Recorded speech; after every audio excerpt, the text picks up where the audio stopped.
Сосын анандай ғой, бизнес жасағысы келеді көп адам, иә. Мен өзімде жеке бизнес болды ғой, традиционный бизнес дейді. Кез келген бизнесті жасау үшін адам өзімен жұмыс жасау керек. Бірінші өзінің над собой деген сөз бар. Яғни өзінің мінезімен, әдетімен жұмыс жасау керек.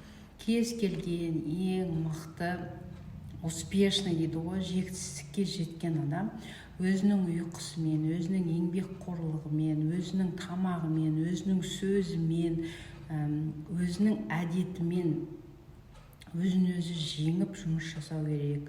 Сол кезде ол адам ең жоғары жетістікке жетеді. Сондықтан шетелдіктердің кез келген обучение сабақтарын тыңдасаңыздар да сөйтіп айтады.